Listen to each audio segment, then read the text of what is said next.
अगर हम किसी विशेष समुदाय को बार बार टारगेट करेंगे तो कहीं ना कहीं जो एक जहन में जो अल्पसंख्यक है उनके जहन में एक सवाल पैदा होगा और ये सवाल जो है वो आगे जाके हो सकता है। तो ये जामिया के छात्र हैं जो यहाँ अभी प्रदर्शन कर रहे हैं, जो बुलडोज़र की प्रक्रिया कल दिल्ली में चली उसको लेकर। और ये आपको एक बात और बता दूँ कि ये प्रदर्शन जो है वो मेन गेट पर यहाँ बाहर होने वाला था, लेकिन क्योंकि कॉलेज प्रशासन ने उन्हें पाबंदियों के तहत आज इस गेट के अंदर धकेल दिया है, मीडिया बाहर खड़ी है, तो इस तरीके से ये प्रदर्शन कर रहे हैं, अपनी आवाज़ को मेन गेट से कुछ इस तरीके से बंदिशों के तहत उठा रहे हैं। तमाम राजनीतिक पार्टियां जो इस मसले को लेकर आज प्रदर्शन करने वाली थी उन पर भी पाबंदियां लगा दी गई हैं। कांग्रेस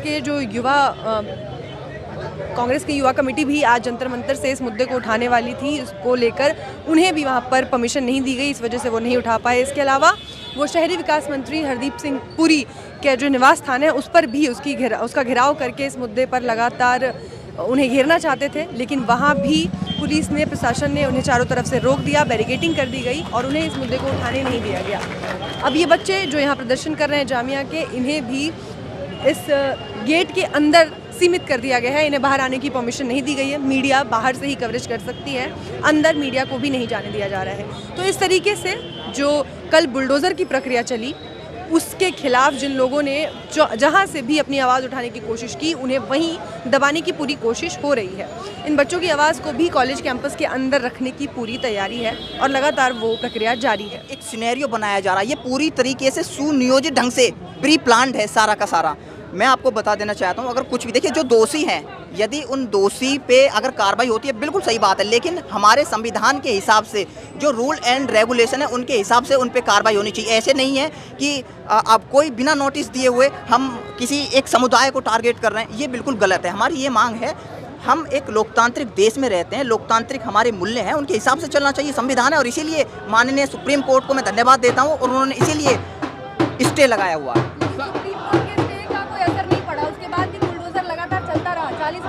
देखिए, यही तो इनकी प्रवृत्ति है कि ना तो ये सुप्रीम कोर्ट को मानते हैं, ना किसी अदालत को मानते हैं। और इसी प्रकार से देखिए, मैं सिर्फ यही कहना चाहता हूँ कि हमारा देश जो है उसमें राम भी बसते हैं, रहीम भी बसते हैं। हम शांति चाहते हैं। जो जिस प्रकार की जो बीच की जो खाई है उसको एक प्रकार से और गहरा किया जा रहा है। और एक बात मैं बहुत बारीकी बात आपको बता देना चाहता हूँ कि जो नेता ये कह रहे हैं कि ये एक विशेष समुदाय को टारगेट किया जा रहा है, दरअसल वो ही कहीं ना कहीं गलत कह रहे हैं। क्योंकि एक विशेष समुदाय को टारगेट करना, जो दूसरा समुदाय वो खुद एक बीच में खाई पैदा हो जाएगा कि साहब मेरे लिए मुझे टारगेट किया जा रहा, उनको टारगेट क्यों नहीं किया जा रहा, उन पे कार्रवाई क्यों नहीं हो रही है। तो ये कहीं ना कहीं जो आपसी बेमनस्य है और भी पैदा होगा। इसीलिए मैं कहता हूँ कि ये सवाल ये है कि किसी विशेष समुदाय पर ही कार्रवाई क्यों हो रही है। सवाल ये है। आकाश शर्मा नाम है मेरा।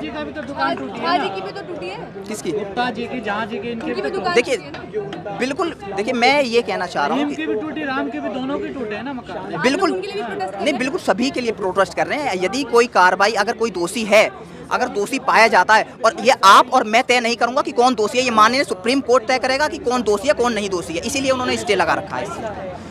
सुप्रीम कोर्ट की भी नहीं मानी, सुप्रीम कोर्ट की भूमिका को कहाँ देख रहे हैं इस वक्त? हाँ, मैंने वही तो कहा कि इनकी प्रवृत्ति कुछ इस प्रकार की है। इनकी जो पॉलिसीज हैं वो ये किसी को नहीं मानते, ना ये सुप्रीम कोर्ट को मानते हैं, ना ये हाई कोर्ट को मानते हैं, ये अपनी मनमानी करते हैं। और अगर ये मानते, और कहीं ना कहीं जो प्रशासन है वो भी एक प्रकार से मुझे बहुत ही हीला हलाई करता हुआ नजर आ रहा है। क्योंकि एक बात बताइए, आप लोग, आप मीडिया से हैं, कि किसी भी रैली में, कोई भी अगर रैली हमारी आयोजित होती है, उसका जो आयोजक होता है बाकायदा उसमें तमंचे और इस प्रकार के तलवार ये दिखाना और दूसरों को उन्हीं के सामने, प्रशासन के सामने चिढ़ाना, तो ये तो बिल्कुल गलत है। ये तो ऐसा नहीं होना चाहिए। बदले की भावना से कार्रवाई हो रही है।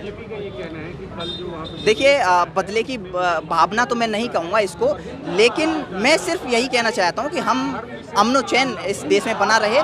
और सबसे बड़ी बात यह है कि बड़ी बड़ी यूनिवर्सिटी, जामिया, JNU और DU, इनमें बहस जो है अब बिल्डोजर को लेकर के, कौन क्या खाएगा, क्या पहनेगा, उसको लेकर के बहस नहीं होनी चाहिए। ये अपने आप में बहुत शर्मसार है। इससे अंतर्राष्ट्रीय छवि, जो मानव अधिकार का जो हनन है, इससे अंतर्राष्ट्रीय छवि भी हमारी धूमिल होती है। बहस होनी चाहिए GDP पर, बहस होनी चाहिए इकोनॉमी पर, बहस होनी चाहिए हमारे ग्रोथ रेट पर, उस पर बहस नहीं हो रही है।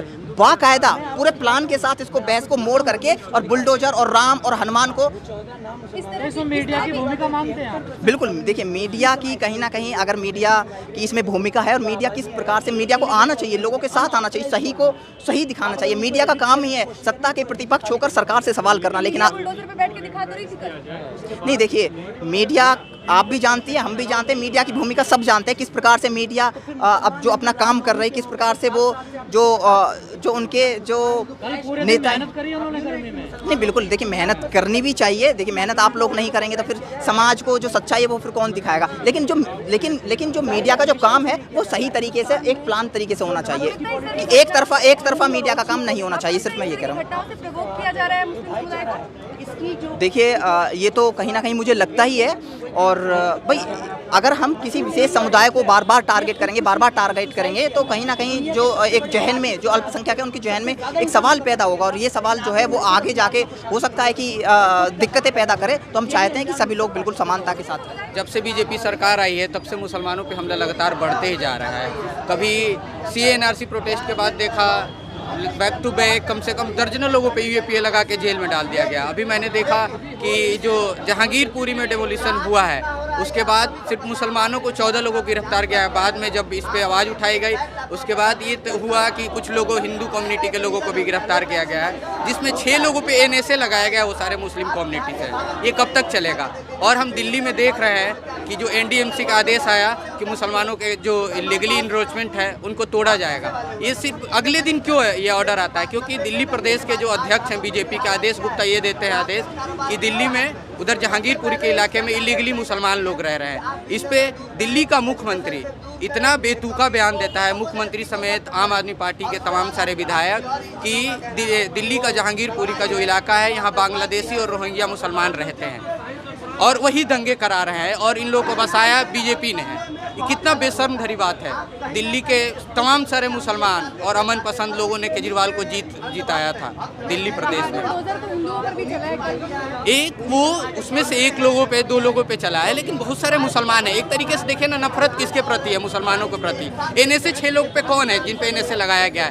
दिल्ली दंगे के बाद UAPA सबसे ज़्यादा किस लोगों पे लगाया गया, ये देखना पड़ेगा ना।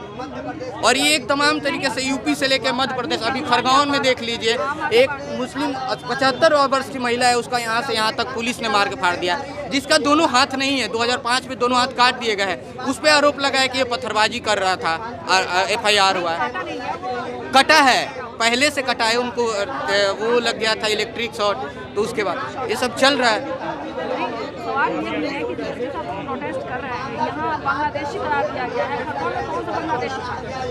देखिए ये बीजेपी का जो एजेंडा है ना, ये हमेशा से जो बंगाली मुसलमान रहते हैं, जो बंगाल के इधर उधर, उन लोगों को बांग्लादेशी कहना, रोहिंग्या करना आम बात हो गया है। CA/NRC के प्रोटेस्ट के वक्त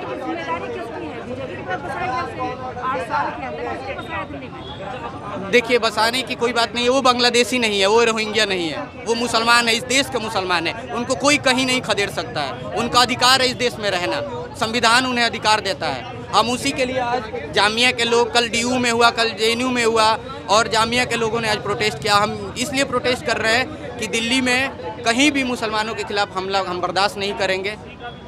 5 राज्यों में हिंसा हो रही है, लगातार हो रही है, उसके बाद यहाँ भी राजधानी दिल्ली में भी हुई है, जहाँ पूरे में बुलडोजर मौत हुआ है।